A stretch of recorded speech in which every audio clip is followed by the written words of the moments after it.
Broadcasting live to the world. Now, it's Sheila Zelinsky.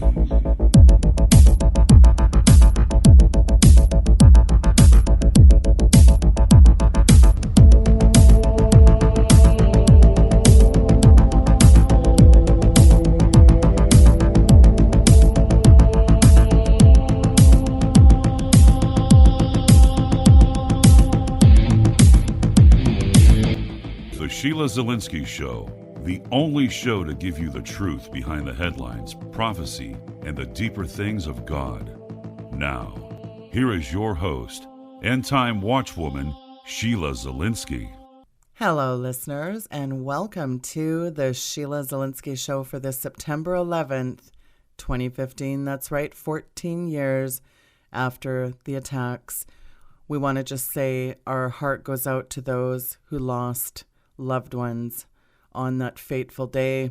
We know it was an inside job. I'm not going to belabor the whole September 11th thing, but I do want to say our hearts and our prayers and our thoughts are with those who lost loved ones on that notorious day. I originally had Carla Butod coming on the program today, but due to a scheduling conflict, she's on her way to a conference, a deliverance conference in Beaumont, Texas, and we did reschedule for next Friday. But in her place, I have a guy that I have wanted to have on for quite a long time since I read Tom Horn's book, Blood on the Altar, The Coming War, Christian versus Christian. And who knew when Dr. Tom Horn wrote that book how timely it would be right now when we just saw Kim Davis thrown in jail for her stance, and yet so-called Christians came out of the woodwork with their claws and fangs. The jackals, the hyenas, everybody came out of the woodwork. Sodomy as she really is dividing a line in the sand. Now, Doug Woodward wrote an incredible chapter in that book, and you've seen him at the Prophecy in the News Conference, and he's wrote a litany of other books. He is an expert in Bible eschatology and prophecy, and it is such a pleasure to have him for the first time on my program today. Doug Woodward, welcome to the show, sir. It is indeed a pleasure to have you on the program. Hey, Sheila, I've been really excited about the possibility of being on your show eventually, and I'm so glad we finally made this work. Well, I'm so excited to have you on as well, Doug. And I want to say kudos on the book with Tom Horn. And it's such a timely book. I cannot believe how timely it is indeed. We've got a lot coming at us here. They're throwing the kitchen sink at us here. There's a lot happening in September. Things are about to unfold. The Pope is coming on his, what I call the False Prophet USA tour. There's a lot coming at us. And so we're going to get into that. We're going to talk about what exactly is going on and what's coming. And I also wanted to talk, first of all, a bit about a very interesting book title. You wrote a book, Is Russia Destined to Nuke the US? Quite a title indeed. I want you to talk a little bit about that book and tell us a bit about yourself, Doug. Sure. Well, let's hook them with the title of the book. The title of the new book is Russia Destined to Nuke the US? And it's a book that's just been very recently written, and it's presented sort of in a magazine format. It's about 44 oversized pages, would work out to about 20,000 words in about 80 pages. It's available on Kindle and all the ebook formats. The focus of the book really is to zero in on what's happening in Central and Eastern Europe and what is going on between Russia and NATO and the U.S., and the shift in the last few days has been more in Syria, but we'll have to get in and talk a bit about the geopolitical situation, which is what I'm spending a lot of time on now. I did take some time out to write an article. I've written actually several articles will be published over the next few weeks. One that our friend L.A. Marzulli just published in his e-zine, and that is the title of the article was How Will September Be Remembered? And as you alluded to, there's so much going on this month that I really felt like I needed to sort of summarize it and then talk about the implications and then also talk about what our focus should be in case some of the big things that we've been thinking about actually don't happen this month. So we'll have to talk about that. In terms of bio, I'm back in Oklahoma City. I grew up here in Oklahoma. But I lived near you. I lived in Seattle for 21 years. I was with Microsoft for a number of years. Prior to that, I'd been with Oracle. I've been with Ernst & Young, so I've been privileged to work with some great companies in my corporate career. But I've been writing prophetic subjects and historical subjects for the past six and a half years. I've been studying it for probably 40 years. But about 6 years ago, I felt the Lord was telling me it's time for you to tell people what you think. And so I started writing, and here I am 6 years later. I've written 10 books. And I have been, as you mentioned, privileged to speak at a number of prophecy conferences. Oklahoma City, for some reason, seems to be like the world center of prophetic ministries. There's so many. There's like 4 different prophetic ministries in Oklahoma City. So, of course, I know them all and have relationships with them. But again, growing up in Oklahoma, I'm 61 years old now. When I was 15, I had a very nasty form of cancer that caused me to lose my left leg. It was amputated, and so that was back in 1969. And so I've had, I guess you'd say, literally the experience of learning to walk in faith and walk with the Lord and learn about trusting and relying upon Him, and also relying upon other people to help me out every so often.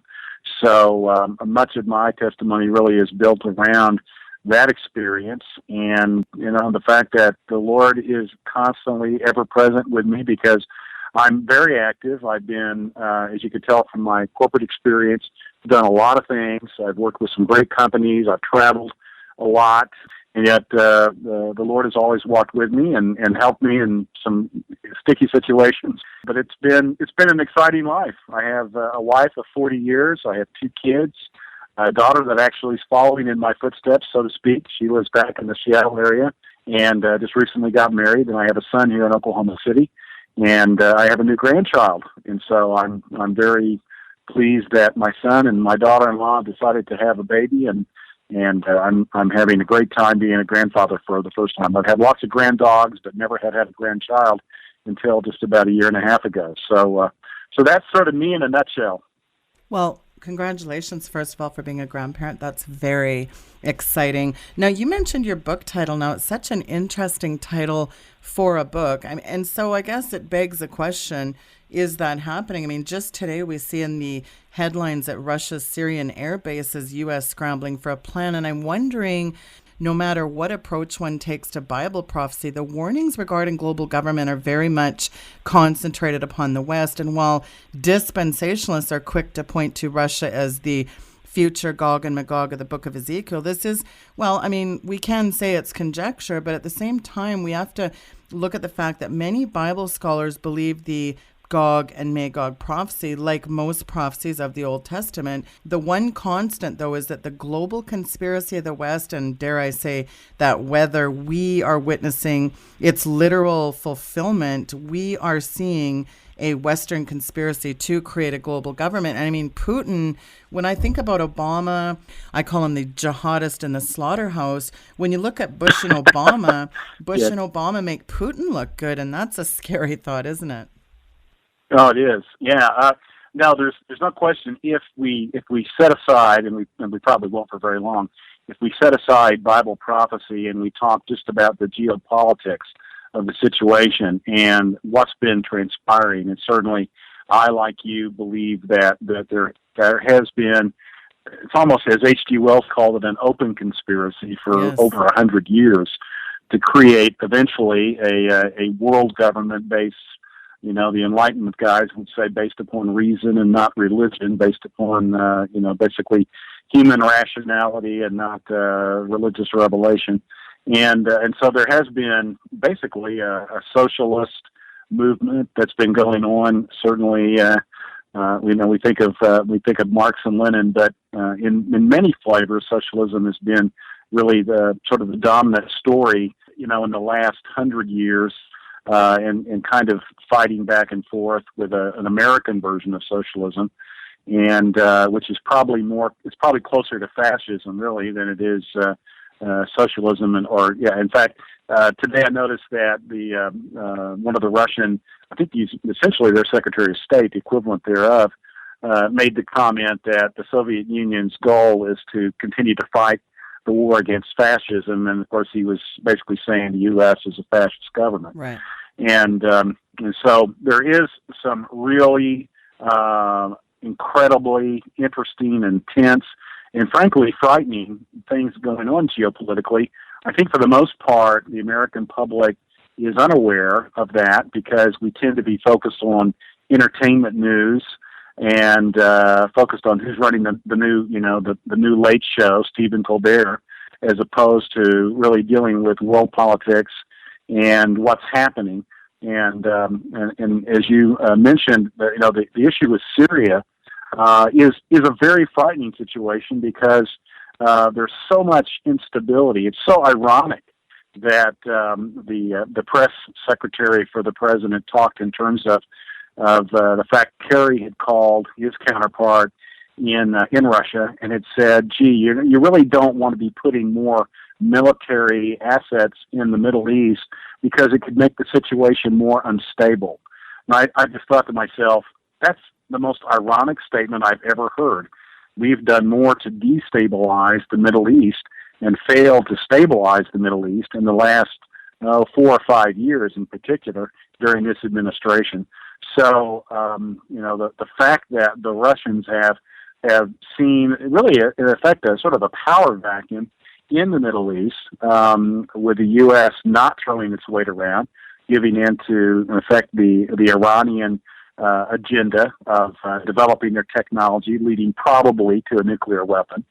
And the Russians feel like that we've left the door wide open, so they might as well go ahead and come right in. And that seems to be what's happening just in the last very few days. You mentioned Syria there, and I think there's a growing belief, Doug, that the U.S. government, when you look at the Islamic State militant group, they're making, supposedly, and using crude chemical weapons in Iraq and Syria. That's what the U.S. has officially said to the BBC. You've got all these nefarious pieces of a big puzzle here. What is your sense on this situation, Doug? Well, my sense of the overall situation is that it is very puzzling because you've got, in effect, I think the sort of the globalist view that the U.S., I usually refer to the U.S. as sort of the muscle behind the New World Order. Its military, its global military ability to project power. It's essentially been virtually every war since World War I forward has been a war fought over energy. And the U.S. has obviously been very concerned about maintaining the standard of the petrodollar. And every time someone threatens to go away from the petrodollar, we decide that it's better to go ahead and go to war with them. We did that with Iraq in 2000. And it looked like that we were running up to a war with Iran. And then all of a sudden, we sort of changed course. We obviously, through the current administration, all of the so-called Arab Spring since 2011, there has been really a dramatic shift in U.S. policy. The critics, like a John McCain, which not necessarily a John McCain fan, but I think he's probably right, is that the U.S. Administration is struggling to find any kind of a coherent strategy in the Middle East. And, we've essentially deserted the one Democratic partner, Israel, in the Middle East. They clearly have been very vocal about not appreciating the deal that we've accepted. And so it is really, it's a big reversal in really a U.S. policy that was very determined to continue to enforce the petrodollar, to continue to assure that we would have access to Middle Eastern oil. And all of a sudden now, it looks like the tables have turned, and we are willfully allowing the Russians to come into the region. We're not going to do anything to push them back. And we've agreed to obviously create the Iranian deal to allow Iran to advance its nuclear technology.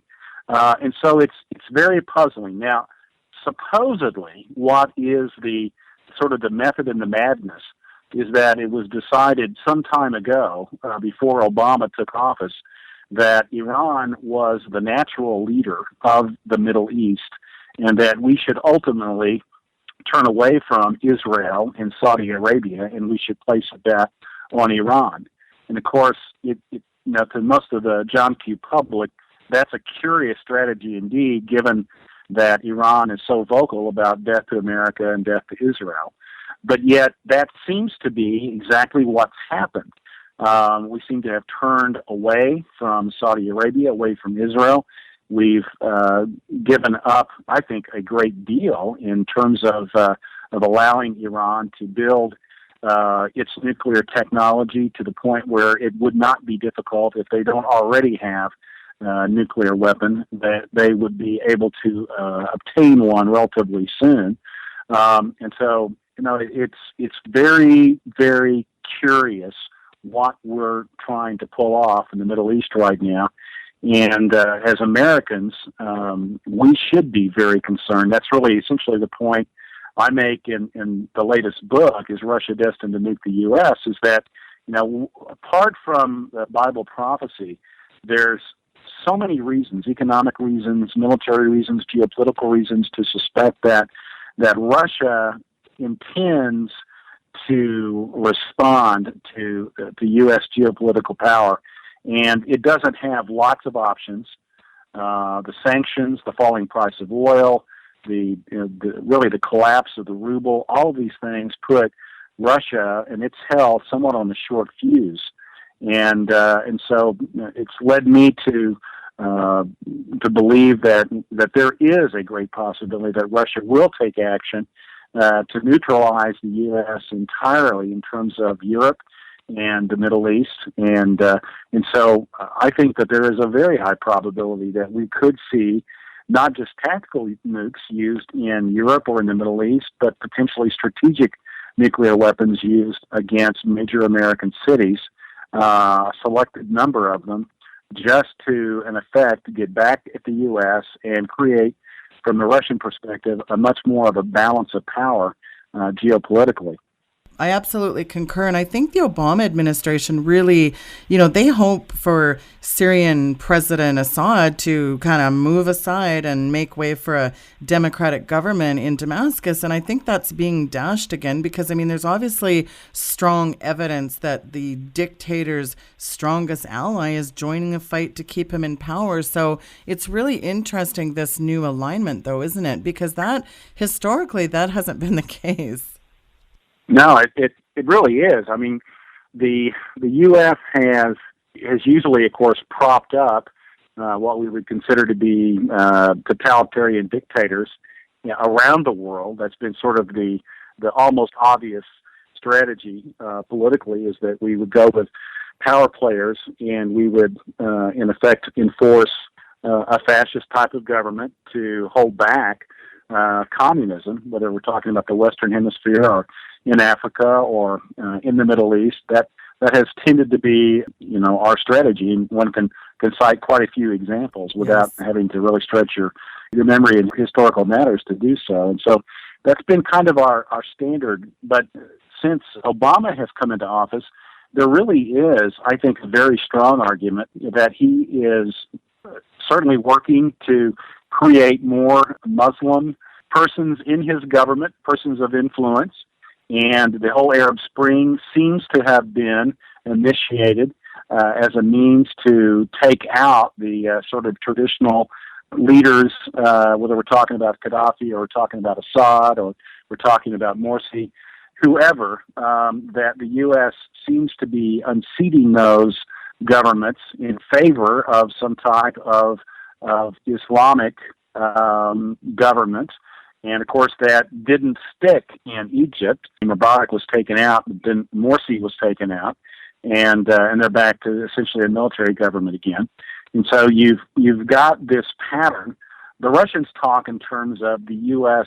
using what they call color revolutions, which are essentially, they say it's a ploy of the CIA to go in and unseat these different nations, really, in order to continue to exert U.S. influence. And Russia is using this thematically as a way to try to articulate to its own people that the U.S. is seeking to destroy Russia. And we are encircling Russia with, in effect, puppet U.S. governments. The Ukraine is, of course, the poster child right now for that point of view.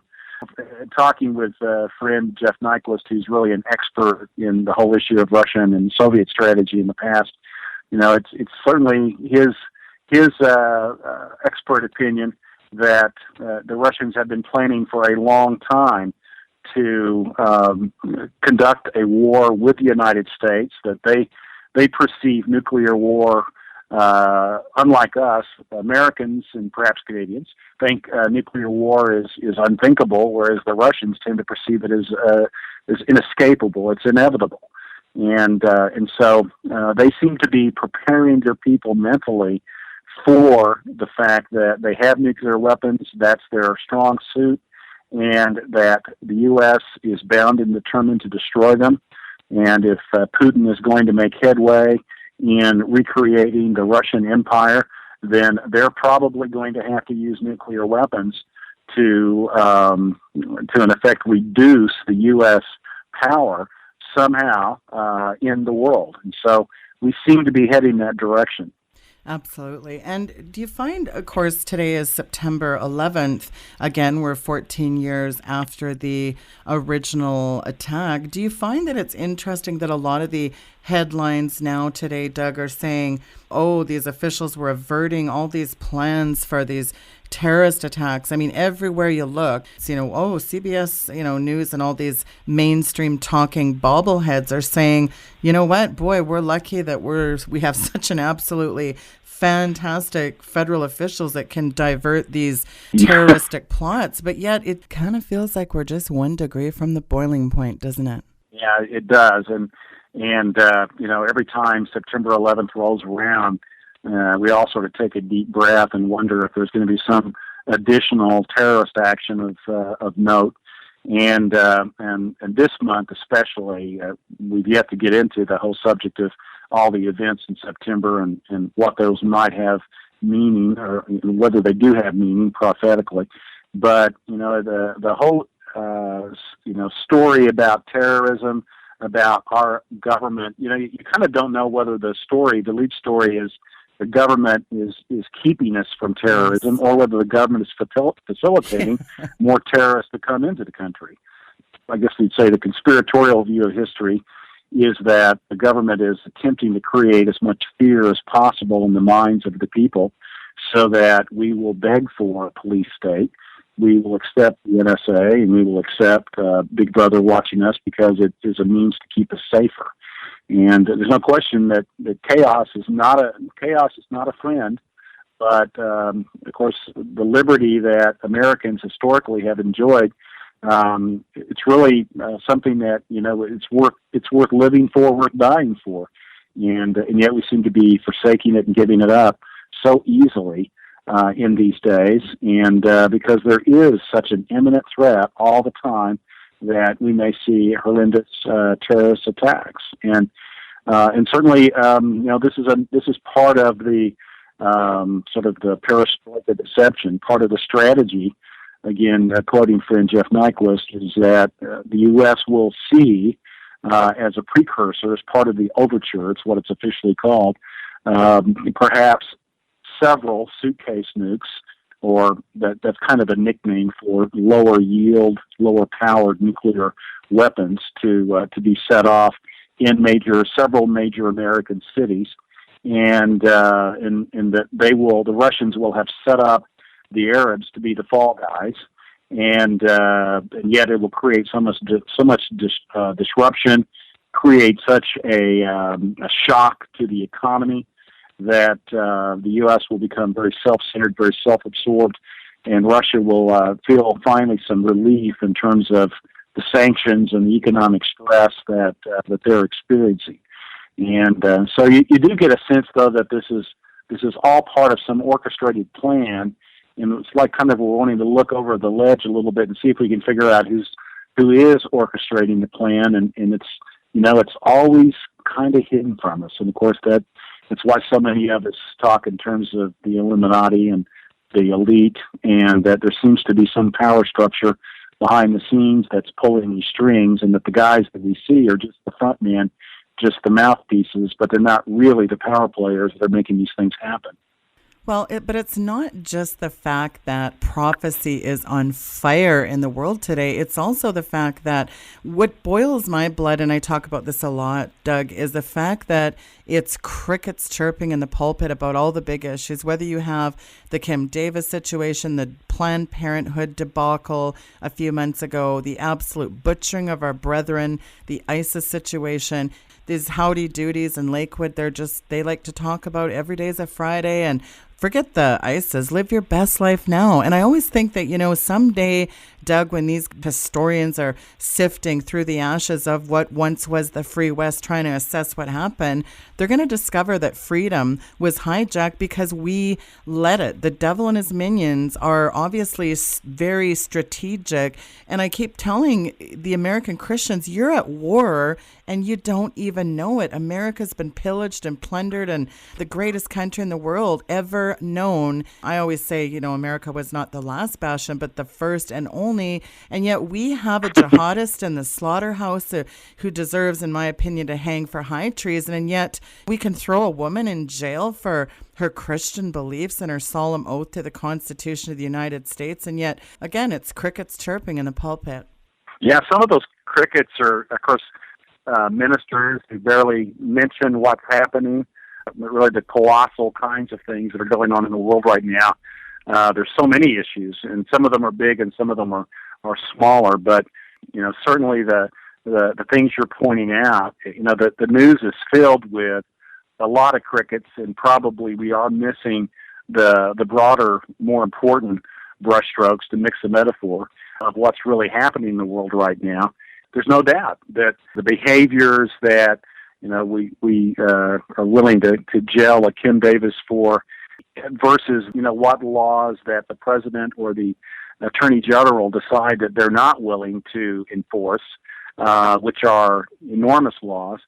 This is really the sort of the ethos of our times. It's such a confusing situation. The world is so upside down right now, and there's no doubt that looking at what our president in the United States is doing, it really is so puzzling. It looks as if, and of course many are saying that he is intentionally destroying the nation. And, it's hard to believe that, but you look at what's going on and you really find it difficult to justify the behavior. Just like we were talking a second ago, what really is his strategy? Is it just plain and simple that he has no strategy? Or is it that the strategy is so unspeakable that we are not willing to admit it?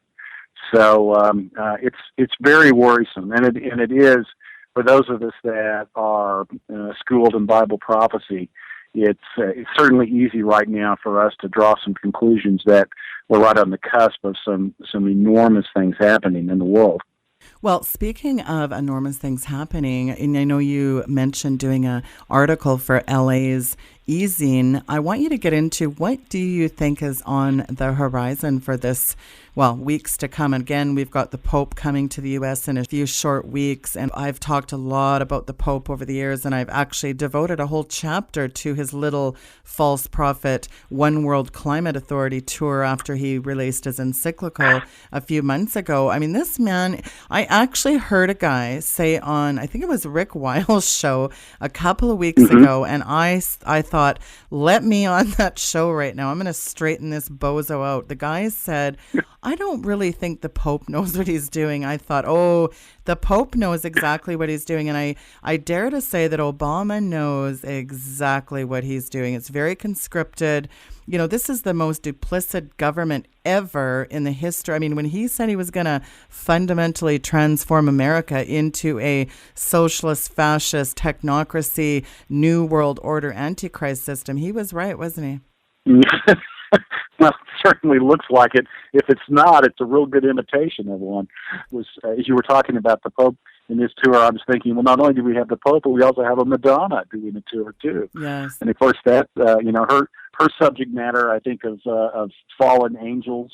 The whole CERN thing about opening these portals and what kind of demonic powers are going to come into the world as a result. I mean, these are just some of the lowlights of what's going on. The highlights, the big issues that people are watching, of course, there's been, ever since I've been writing, of course, there have been individuals that have been predicting that the dollar is going to collapse, that the stock market's going to collapse. And, I usually say, because I've been involved in financial things as part of my sort of day job, that if you predict the stock market's going to fail, you are inevitably going to be right. And if you predict the stock market's going to rise, you inevitably are going to be right, because eventually it will. And yet we're at a point now in terms of what's happening with the petrodollars, the stock market collapse in China, the devaluation of the yuan, and its impact on the dollar.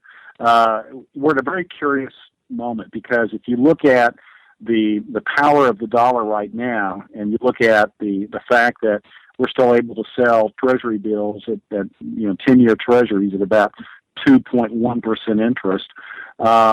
People are just that sovereign nations are trying to find places to put their money that they won't lose money, as opposed to really earn interest. And yet, while we can see that the dollar is so strong relative to the Chinese yuan or the Russian ruble, we still sense that we're on the verge of a collapse because of the fact that the petrodollar is shaky, that euros are being used now, gold's being used now as a way to purchase oil, that the amount of debt that the United States has taken on is so enormous. It's now well over 100% of our GDP. I think it's 108%. It's not the worst in the world. Japan's at about 200%. But Japan probably wouldn't be where they are if it wasn't for the United States. So anyway, you look at these economic things, and probably the most pertinent issue that both secular as well as Bible students talk about is the potential collapse of the American economy. And my friend Benjamin Brook, who is far more gifted and knowledgeable in the world of finance, particularly when it comes to the stock market and large-scale debentures and sovereign debt and all these fancy big words, it's his sense is that we probably won't see a collapse in September, but we're probably right at the beginning of it. And I've suggested to others that it's very likely we're going to see the stock market, although on September the 10th it gained about 600 points. Over the next 3-4 weeks, we may see the stock market fall 3,000 or 4,000 points. But I believe it will not really suffer a total collapse unless there is some kind of a 9/11 event, some kind of dramatic catastrophe that is so enormous that it upsets the economy, and then we would see the stock market perhaps lose 50% or more of its value in a period of just a couple of weeks. That's very conceivable. We saw that in 2008. We saw that in 2001. And of course, that same pattern, which is Jonathan Kahn calls the Shemitah year pattern, it's supposed to occur right in the middle of this month. The 13th is a Sunday, but the 14th, it's, that's only a few days away. And so if the Shemitah pattern were to hold, we would expect the stock market to begin a very precipitous decline next week, and that it may lose a dramatic amount of its value. So I would just say that it will go up, it will go down. I don't perceive that the stock market is going to crash, and I don't see that the dollar is going to crash in the short term. But I think that the big geopolitical events in the world, such as we're discussing about potential of conflict between Russia, NATO, the United States, what's happening in the Middle East, those are the kinds of things that could really dramatically shake up the economy. Well, speaking of shaking up, you mentioned something earlier that really begs the question, what are they doing over there at CERN? It's so interesting. Think of the head of Hindu Shiva, the transgender destroyer god. Notice the third eye, the Polos crown and the crescent moon. Appropriately, the war god of Mars. Hindu legends found in Bhagavad Gita and the Purunas, you look at all these, what do these mean? I mean, Shiva, the heavenly eye falling, and then you think there are these massive earthquakes. Now you've got these folks over at CERN near Geneva, Switzerland. I mean, they're looking for the God particle. Why would they even use that word? But, will their latest discovery, A, blow up the planet, or B, I mean, what are my gut tells me that, especially when you look at, Doug, the intense cross-pollination between the biotech, the nanotech, fusing robots with humans. They've been terraforming and geoengineering and changing our DNA through even parasites that look like fibers called Morgellons disease. You've got particle accelerators at the nano level. And then you've got, again, CERN up to, what are they trying to do? Are they trying to unleash the spirits of the ages? I mean, there's something very nefarious going on here, my gut tells me. Oh, yeah. You almost feel like humanity has a giant death wish. I mean, it's like we're playing around with things that we do not understand, such as you talked about Shiva. It's so interesting. Shiva is known as in effect, as the goddess, the destroyer. That the spirit of Antichrist is, as our friend Tom Horn has pointed out, for the last number of years, really Abaddon, Apollyon, really is the god of destruction, yes, the destroyer. And so you see that, and it kind of makes sense if you really take a step back and you look at the issue of sort of evil. What's the nature of evil? Since time immemorial, the conflict between the God of the Bible and the adversary, Satan. It seems like that there is this principle of destruction that is, that's in play, and that it really does oppose a creative, loving principle that we Christians believe is God and is incarnated perfectly in Jesus Christ. But it looks like that for some reason scientists are really wanting to test their limits as to what they can potentially do, and exactly what is going to happen. I know someone even like a Stephen Hawking is saying you better not go spitting into the face of something you don't understand, because it's liable to blow back on you. And so CERN, it's hard to know whether or not something really evil this way comes, and whether CERN really will open that door or not, because there are so many doors and different ways into that dimension. So it's hard to know whether that really is going to be kind of the pivotal watershed event that unleashes destructive power into the world. It could be, but the thing that is just frightening, just like you kind of going off listing, enumerating a number of the transhumanist things, the prospect of changing our DNA, affecting the germ line, and not really understanding what the impact will be long term of changing our DNA. Science is really just asking the question, can it do something? It's not really asking the question whether it should. And so consequently, we're on the verge of doing something really bad to the human race. And I'm not sure what name it's being done in. For whose sake are we doing this, other than just for the sake of those that want to demonstrate that they have power to do it? And so that seems to be where, the whole CERN thing is kind of a sort of a modern tale of Frankenstein. It's a demonstrating that there's danger in overreaching, and we don't know what kind of danger we're going to cause, but it could be enormous. It could be very, very bad. And yet we're still willing to do that, and we're still willing to fund it with billions of dollars. So it's, it does cause one, once again, to just say, what are we doing? Why are we doing these things? And yet all of this stuff kind of is coming to a head here in the month of September, when, the students of prophecy would say there's so many patterns that point to this month that, it could mean something really significant in terms of fulfilling prophecies. I don't understand how Christians can be in a coma for the most part about what's happening when it comes to also Bible prophecies. And I mean, I say this very vocally and I get myself into trouble. I say the pulpits are responsible for the dung heap we're in, Doug. The clergy response team and the 501c dictums. You better preach what we tell you. This seeker-friendly, politically correct minions in the pulpit, or as Steve Quayle calls them, the pukes in the pulpit. I mean, America...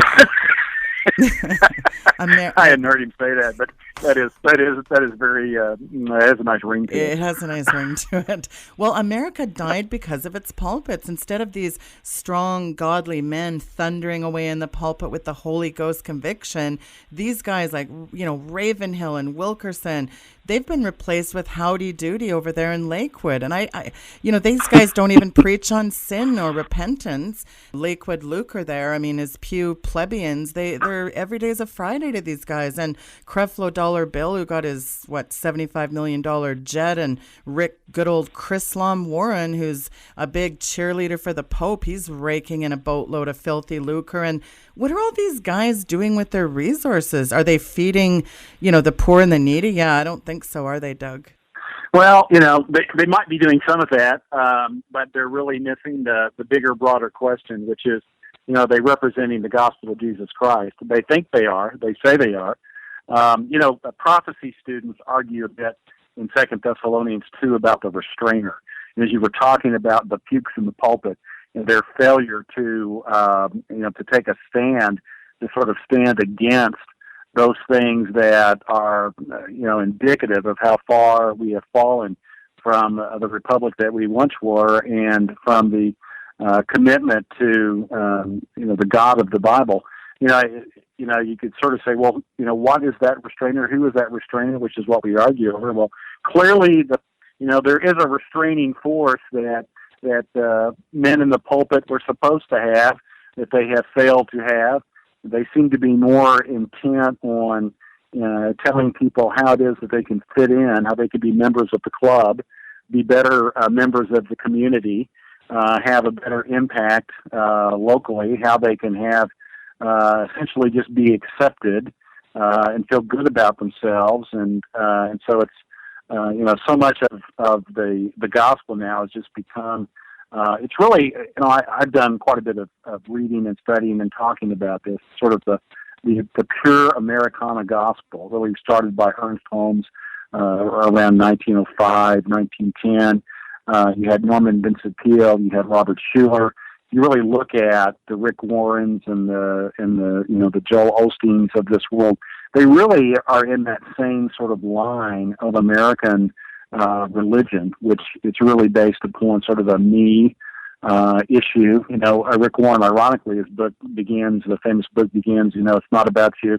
But yet almost the whole story of the way that the gospel's been portrayed, even by evangelicals, is that it is about you, that it's only about you. It's about, you being all that you can be. It's kind of like the old line from the Army, be all that you can be.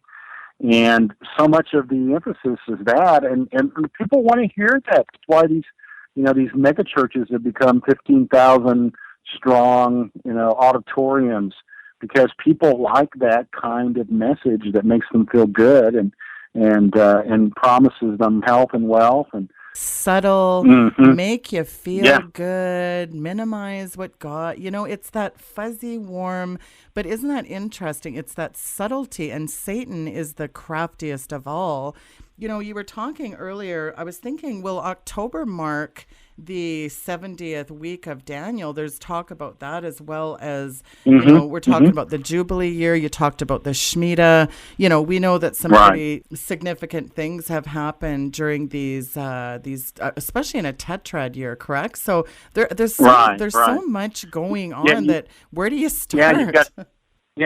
You got so many patterns that all kind of coalesce. There's this confluence of the Shemitah year. You've got, of course, the key Jewish holidays, the High Holy Days, Rosh Hashanah, Yom Kippur, Sukkot.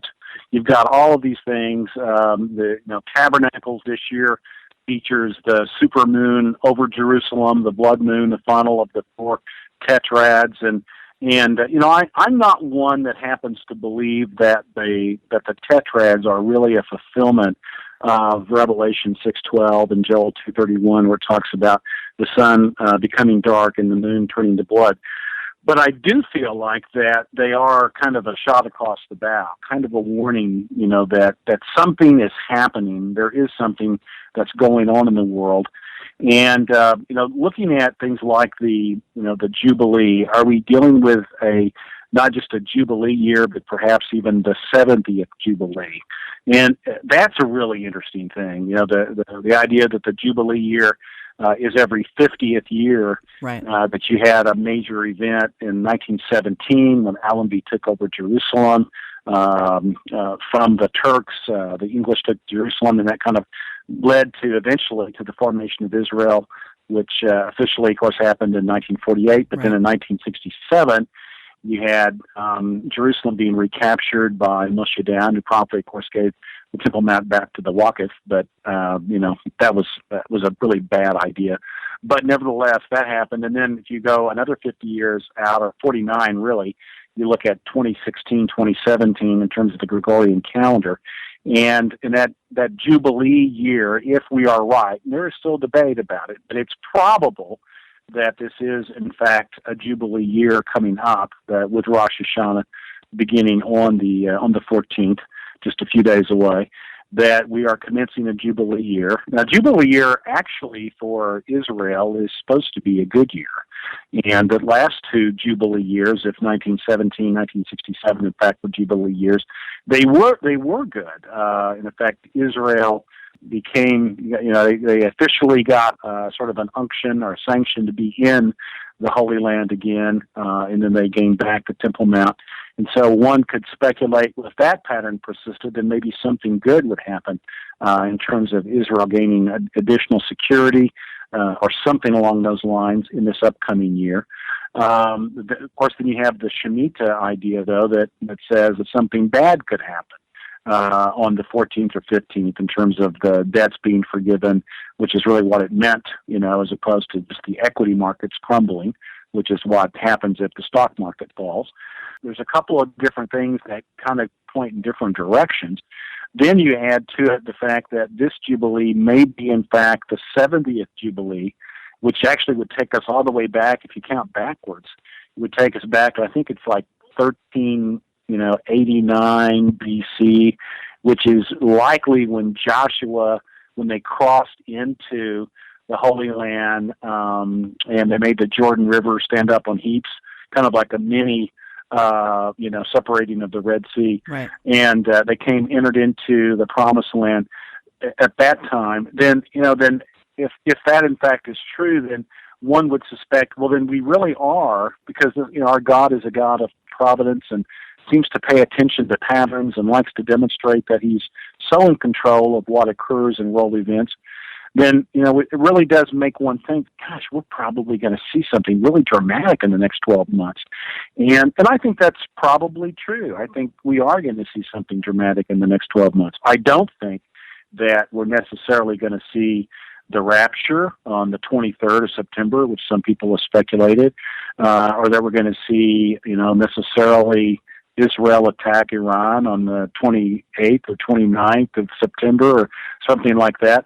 But I think that we are probably at the cusp of something really dramatic and kind of changing historical, direction. I think that we're probably going to see that in this next 12 months. Well, I think you're so right. I think we're going to see a lot just take place even in the next few months. But no matter what happens or doesn't happen in September, the bottom line is, and I'm reminded of Philippians 3:14, I press on toward the goal of the prize of the upward call of God in Jesus Christ. And of course, Titus tells us, we have a blessed hope of the glorious appearing. And I think that's why we really need to focus, number one right now, not get distracted by 40 million things going on, because I think we can get overwhelmed, can't we? Very much so. And especially with all these issues that are all kind of coming to a head in September. And I think you're right on in the article I wrote for LA. That was kind of where I was going with the article, was that we really don't want to lose track of our overall mission. We shouldn't, come October 1st and we look back at the last 30 days and kind of go, well, am I disappointed? Did I expect something to happen that didn't happen? Well, we need to kind of keep in mind that our mission hasn't changed. We're always to be looking for and expecting. And as it said in 2 Peter, we're to be hastening the day of the Lord, the second coming of the Lord. We're to pray. In fact, most people, we don't think about the Lord's Prayer, thy kingdom come, but in effect it's prayer that we're to say, and we do say frequently, and we're really asking for the second coming to happen. And so it is appropriate for us always to be mindful of that and to be looking for that. And then another passage that I really like is in Romans 13, 11 through 14. Paul says, it's not one that we're that familiar with because we don't see it that often. I think it's really powerful. It says, and that knowing the time, that now it is high time to awake out of sleep, for now is our salvation nearer than when we first believed. The night is far spent, the day is at hand. Let us therefore cast off the works of darkness, and let us put on the armor of light. Let us walk honestly as in the day, not in rioting and in drunkenness, not in chambering and wantonness, not in strife and envying, but put on the Lord Jesus Christ and make no provision for the flesh to fulfill the lust thereof. And so that's our mission statement. And we should be encouraged to always remember that as each day goes by, we're one day closer to the coming of the kingdom. And so, we don't know exactly what will happen in the next few weeks. It may be earth-shattering or it may be subtle, but regardless, we should not lose hope and not lose faith. And we should expect, good things from our Father. But we should not be surprised when bad things happen, because that is the nature of the world that we're living in right now.